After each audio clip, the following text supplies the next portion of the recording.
Assessment centers are the final part of the recruitment process, and here is the bad news. They're also the toughest. You can put your heart and soul into an application and fall at the final hurdle. But here's the good news. They are just a game, and when you have the right strategy, you can come out a winner. And today, I'm going to take you through my BP assessment center experience and give you a roadmap to ace your next assessment center. For those who are new here, welcome to the channel. My name is Adam, and I did one of the highest paying commercial graduate schemes in the country. And today, we are talking assessment centers. So grab yourself a coffee and let's get locked in. My journey starts in December when I'm applying for graduate schemes after university. Here's my first piece of advice. I only got invited to the assessment center in March. It can take 3-4+ months to go through this whole recruitment process. Have patience with it if you're applying for graduate programs and even graduate jobs. Here's my second piece of advice. I applied in December, but I'd already applied 2-3 months before that to different companies. The reason was I thought there was no chance I was gonna get this offer. I thought it was way too competitive because the people are gonna be Oxford, Cambridge graduates,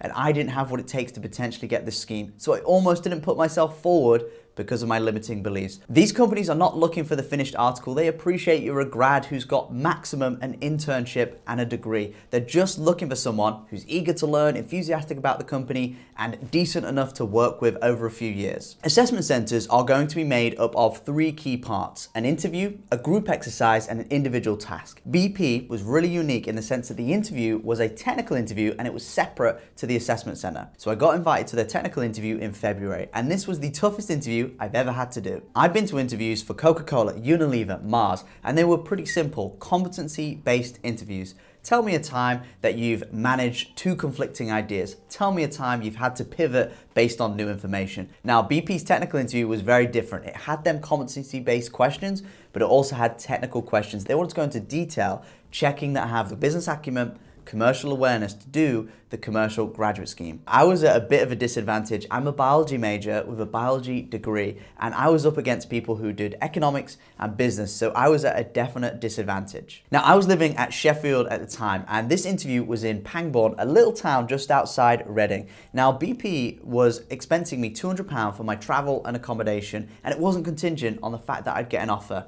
Here's my next piece of advice. When you're applying for these companies, they're gonna give you hints how they'll treat you when you're working at that company. Don't ignore these. They're going to give you green flags, but they also may give you red flags. This is a two-way conversation. They're not just assessing you, you're assessing them, and they're going to give you hints how they'll treat you at the company. And BP was no different. Yes, the expectations were high. You had to be a high performer, but they financially compensated you a lot in the company, and they always made sure if you were putting in the effort, you were rewarded for it. Now, I passed the technical interview, I think by the skin of my teeth, and then I got invited to the assessment center in March. This was in Sunbury, just outside London, in one of their big offices, and there were 7 other candidates. We did 2 group exercises and 1 individual task. I'll take you through the first group exercise, then the individual presentation, and then we'll round it off, bringing it all together for the toughest group exercise experience I've ever had to go through. So we go into the group exercise, and there's 2 other candidates. Someone who's immensely shy, introverted, and someone who's an international student who doesn't speak the best English. I knew if we were going to finish this task,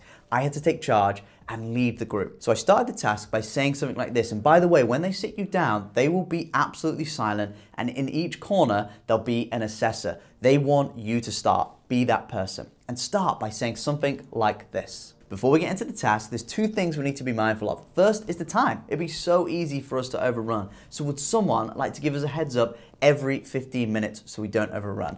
Secondly, let's write our objectives down on the board. Grab that pen, go to the board, and start writing them down. Now, this is where it stopped in my Unilever assessment center. I led the team for the whole 30-40 minutes we went through the exercise. Now, they told me they wanted me to go into the details of the task and show my analytical side. So this is where I improved from my Unilever experience. I turned to the others in the room and said, is there anything else we need to write down? And one of them had a suggestion. I said, that's an amazing suggestion. Would you like to write that down? They jumped up, they lit up, and we swapped places, and I got into the detail. And then I crunched the numbers and I went through the details of the task. What's 10% of 5.5 million, which is tough when you're stressed in an assessment center? 550K, write that down. Now, the assessor opposite me, who's assessing me, is having a field day. They couldn't write quick enough. I'd showed time management, leadership, delegation, project management, and analytical skills in the first 5 minutes. They were having a field day. They couldn't write quick enough. Crushed the group exercise, and now over to the individual presentation. When I was at Coca-Cola, this was an intray exercise. They gave you a bunch of emails, 20 to 30,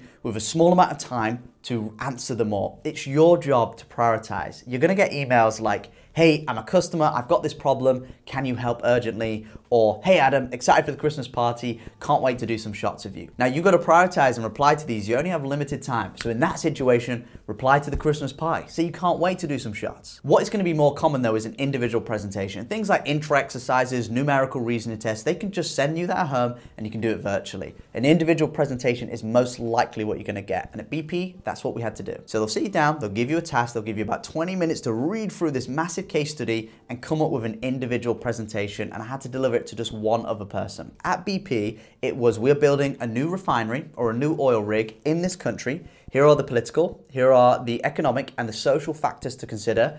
Which project should we go down, and give us an action plan how we'd actually implement that project. Now, it's almost impossible to go through the whole case study and give that back in a presentation. There just isn't enough time, and they're not looking for that. They're just assessing whether you can communicate clearly, communicate your ideas, show your rationale, and present in a somewhat decent enough way. Here is my next piece of advice. Luck is when opportunity meets preparation. When you're faced with an intro exercise or an individual presentation or a group exercise, make sure you've done the preparation so you can be one of the lucky ones and get yourself an offer. Don't be like me. I went into the Coca-Cola Assessment Center. I'd never practiced an intro exercise and it just completely threw me. There is plenty of free and paid resources out there. Do the work.